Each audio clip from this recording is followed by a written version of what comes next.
people are so quick to want to get things away and cut things away and just get rid of it and stop it from happening. And I see it so much in my practice when people come in and they're like, I just don't want to feel this, or I don't want this to be a part of me. I don't know why I do this, and I just want to get rid of this. And it's not an unwanted mole. This is something deep inside of us that we have to learn and to love and have compassion for. Because an anecdote on that is somebody I was working with not too long ago was going through the motions with trying to heal these parts of them, and very much got to the point where every time it'd go wrong, they'd get really cross with themselves and they'd call themselves all sorts of names. And I sort of, we looked at the inner narrative, that monologue, and that the words they were using to themselves. And I said,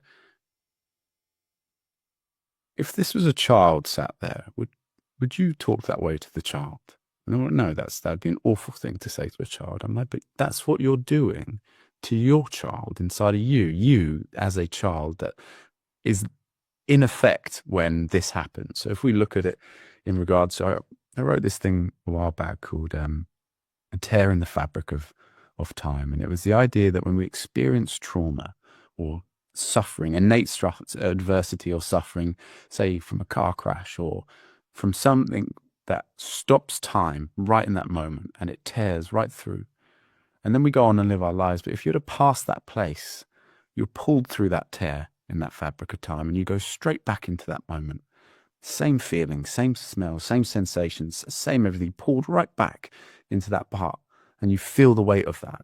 The same happens as a child if you've experienced trauma, sexual trauma, verbal abuse, all manners of experiences that a child can, which tears in their fabric of time, that when they experience it and are exposed to it in later life, they are pulled right back to that moment.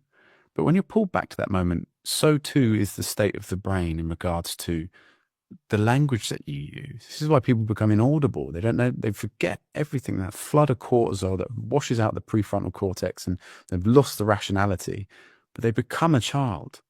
They go straight back into that innate child sense. So when they then after on reflection go, oh, you're stupid, I can't believe I did that. That's like telling that child, you're stupid, why did you do that?